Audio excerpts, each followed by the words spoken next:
the market is not an island. So the Nigerian capital market is taking a very close look at the new Petroleum Industry Act, looking for opportunities that could be harnessed for market deepening, growth, and a whole lot more.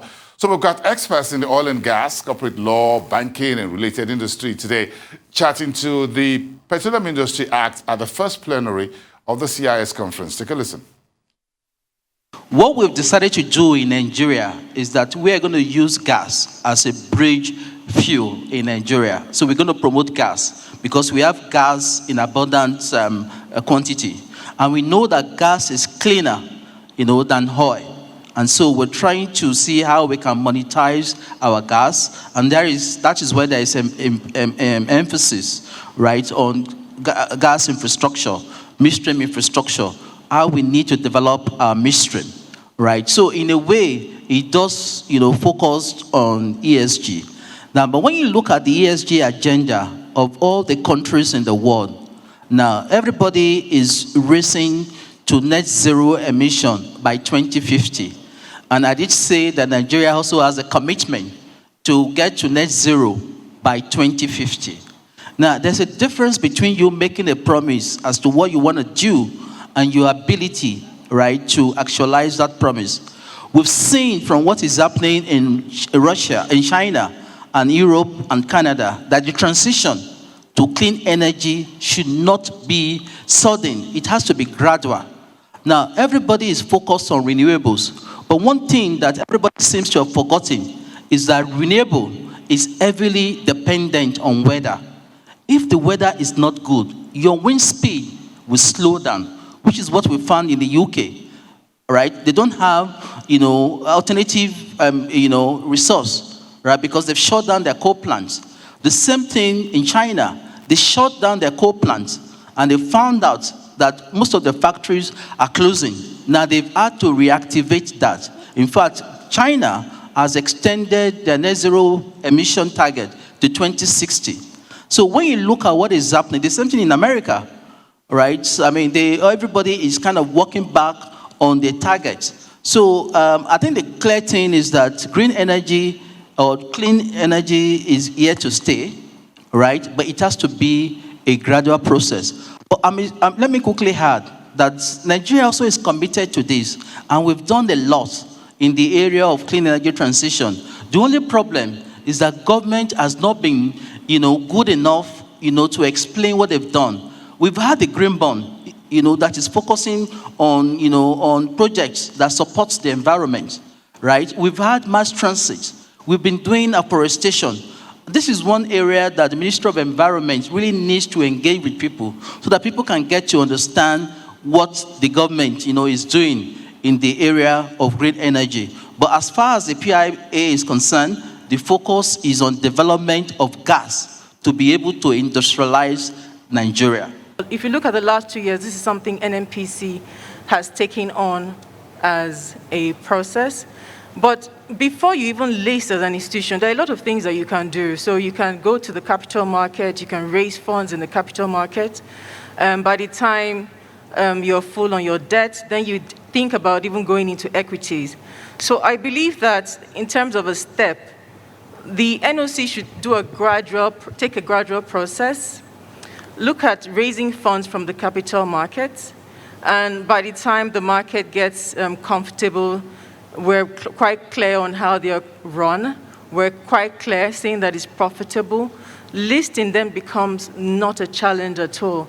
And of course, Mr. Wale Ajayi had mentioned there are quite a number of NOCs that are already listed. But we see this happening. 3 years might not be feasible, of course, but we know that this is in the path for the future for the NOC. Thank you. If you look at the philosophy, behind the PIA, putting strong governance structures, transparency, and all of those very worthy and lofty aspirations. But what's the reality we have on ground?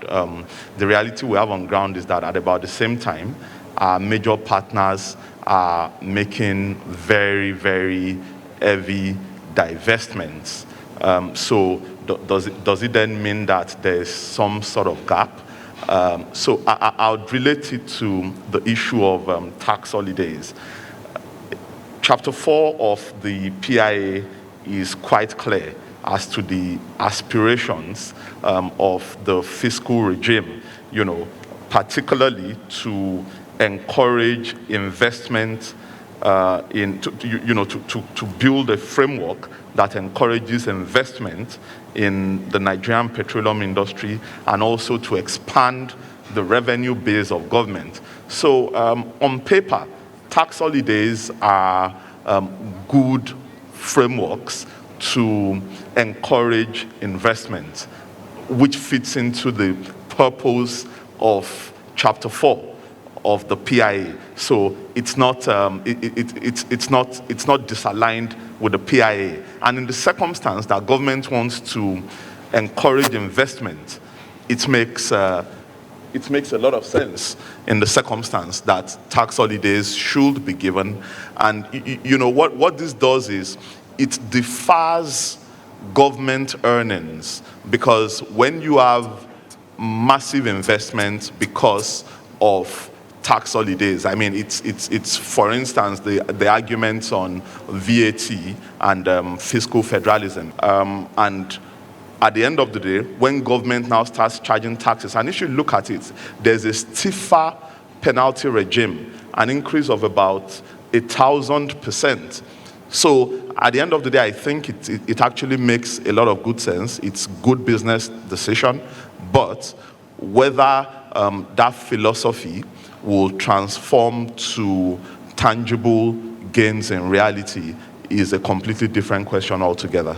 It's actually been very paramount that the fiscal terms from the petroleum industry be visited, and that has clearly been done as you look at it on paper with respect to the PIA. I mean, we've had some reduction in tax rates for joint venture operations from a headline rate of about 85%. We are looking at possible a higher rate of just about 60%. That's the highest hydrocarbon tax rate of 30% plus the CIT of about 30%. So it gives more leeway, some incentives, right, for operators within that industry. And if you also look at royalties, right, royalties have also been reduced, right? So for royalties for onshore operations, which are as high as 20%, under the Petroleum Act legislation, is now as low as 15%. So again, some incentives in that direction from a fiscal term, making it a bit more competitive, right, so that it can encourage more investment within that sector.